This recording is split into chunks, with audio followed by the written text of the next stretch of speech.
Hey guys, Guardsman Duke here to talk to you about a couple things. Namely, when you're talking about Gamergate, there's an elephant in the room that always comes up, and we really need to talk about this. That elephant is the narrative that Gamergate is all about the harassment of women. That we hate female game developers, we want women out of gaming. Screw women, I don't want any of those filthy casual women anywhere near me, those fake geek girls or whatever else have you. Now, the first off and foremost, anyone who's ever actually stepped a toe into gaming culture knows that's not true. I mean, if you just just take an experiment. Go on a free-to-play MMO, right? Make a female avatar and just pretend to be a woman. Just pretend to be a woman who needs some help leveling or whatever else have you. You will get free stuff. People will encourage women to play. The ultimate desire of most geek game guys like myself is to find a girl who enjoys gaming. Because then we can share our hobby, then we can play with more people. I mean, with a group that likes multiplayer, right? Multiplayer has been a growing thing, right? So clearly we like playing with people, right? Why would we want to force women out of that? Don't they bring another paradigm to that? To be honest, and frankly, in game culture, for the most part, all that matters is your skill in the game. That's it. Anything else goes by the wayside.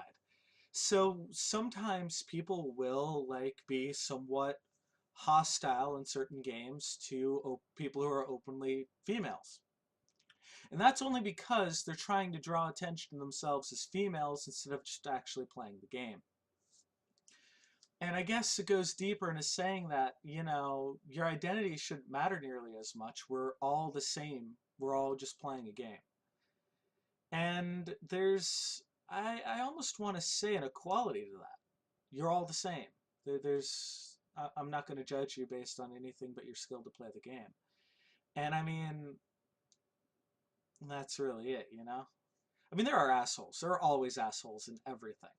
There's no way to get around it.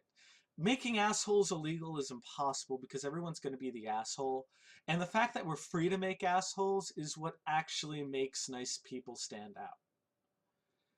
Anyway, getting back on topic, the reason why most people cite that, Gamergate is about hating women are because of three major attention seekers. I'm really trying to be polite here. We've got Zoe Quinn, aka Locke Valentine, aka Doctor Literally Who, or whatever she wants to call herself this week, and whatever color she wants her hair to be. Um, at the end of the day, you can't escape it. Zoe Quinn, the Zoe Quinn scandal, that's the Quinspiracy as we called it, joking around back in the day. That was what started Gamergate. That was our Lexington and Concord. That was our Archduke Ferdinand. I mean, if you want to talk about how something gets started, there is always a dramatic event that causes a shitstorm. And the how people deal with that shitstorm often decides the nature of the conflict. Now, with Zoe Quinn, uh, I mean, there was some pretty shady stuff she did beforehand. I mean, she was at one point a softcore alternate erotica porn star or something.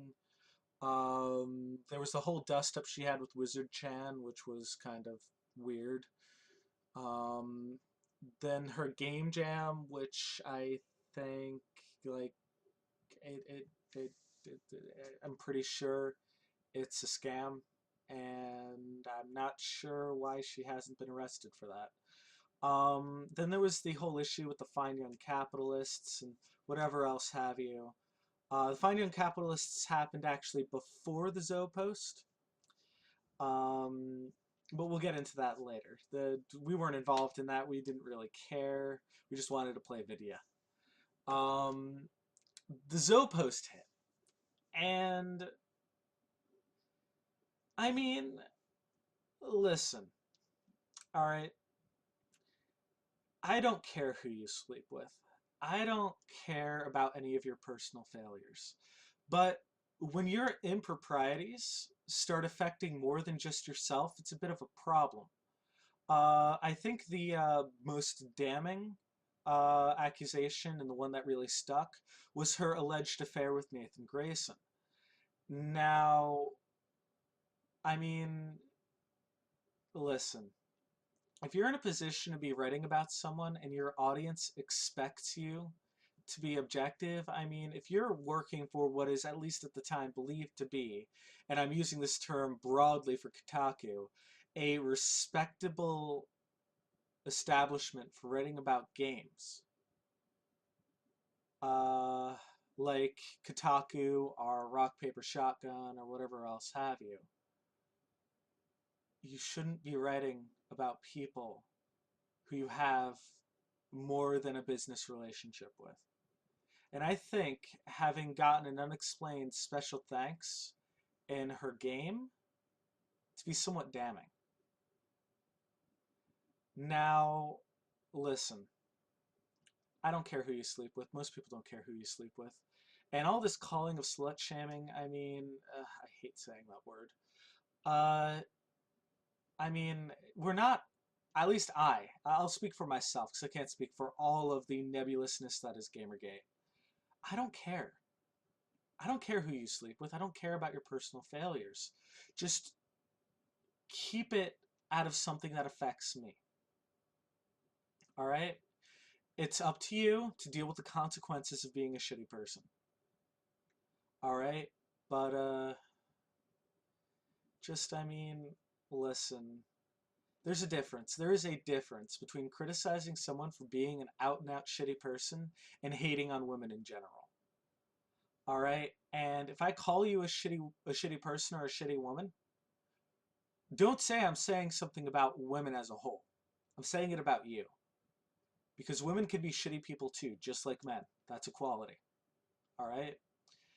Um, I mean, there's just so many conflicts of interest. It's really a disgusting thing. I mean, I'm gonna link it, read about it, guys. It's horrible.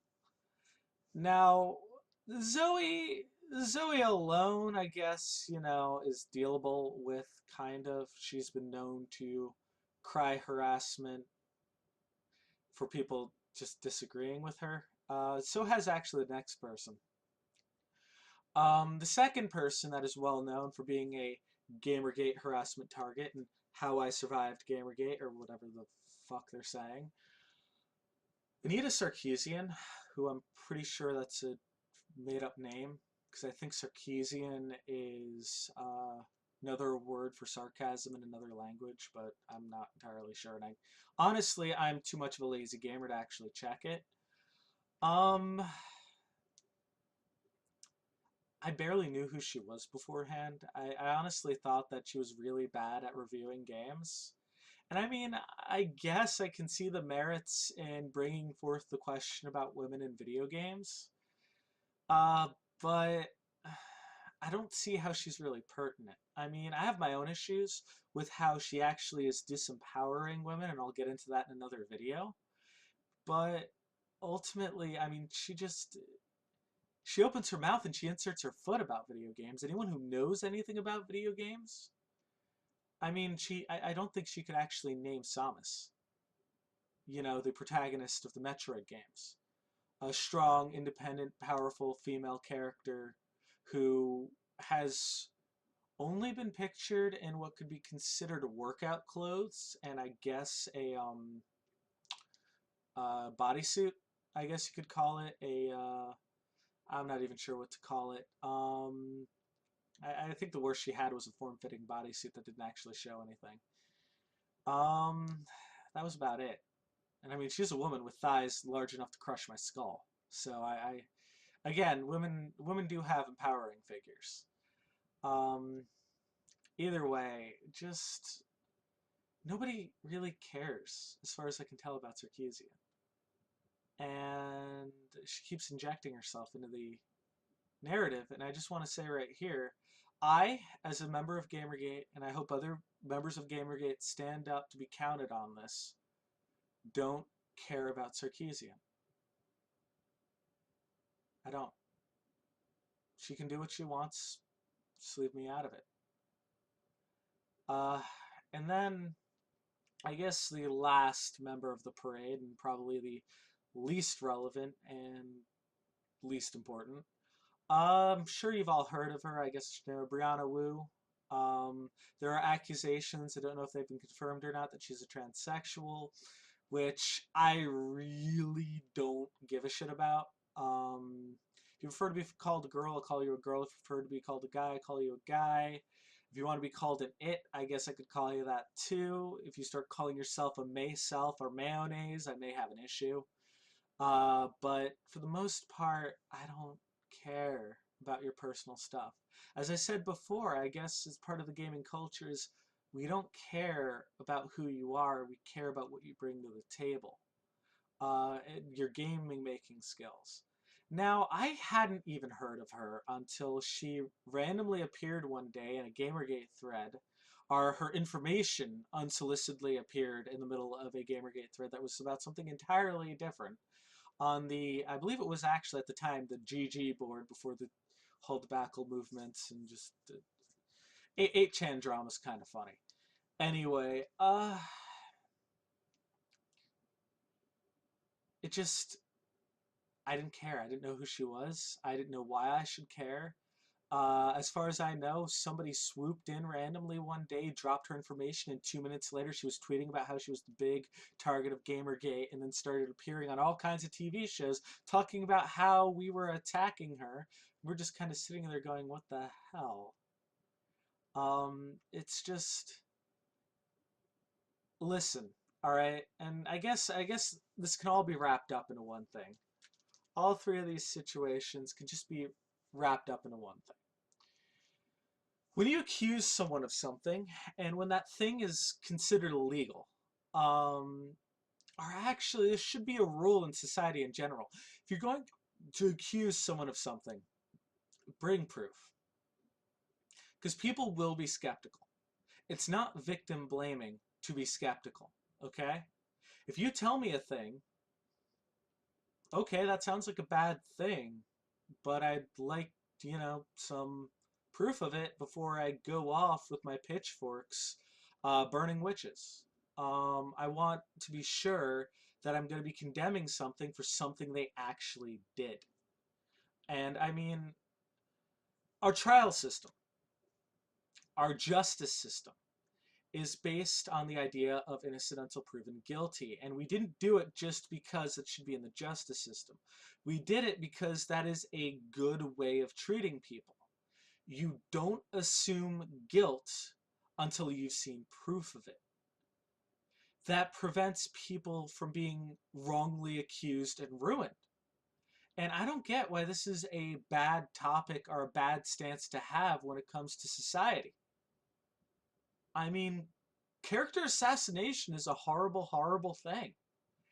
And, we should really put an end to that. And I mean, even if you're into the social justice movement, this all boils down to one thing, okay? Don't you agree we should all be fair to each other? I mean, isn't that the basic underpinning of the social justice mentality? That we are all equal and fair to each other? So I really want you guys to think about that and consider that. And maybe in the future, the next time someone makes an accusation, just give it a little bit of criticism. There is no sin in being a skeptic. Well, unless it's about the emperor, and if you question the emperor, we'll have to purge you like the filthy heretic you are. But, that completely goes aside from the point. So, I guess in my closing statements, leave a comment, leave a talk. If you got a feeling, if you want to yell at me for being a misogynistic, bearded troll who's never touched a woman, even though that would be inaccurate, go ahead, leave a comment about it, and I'll just laugh with my plastic army men that I'm painting for battles in space or something like that. And as you guys well know, Ave Imperator, the Emperor protects.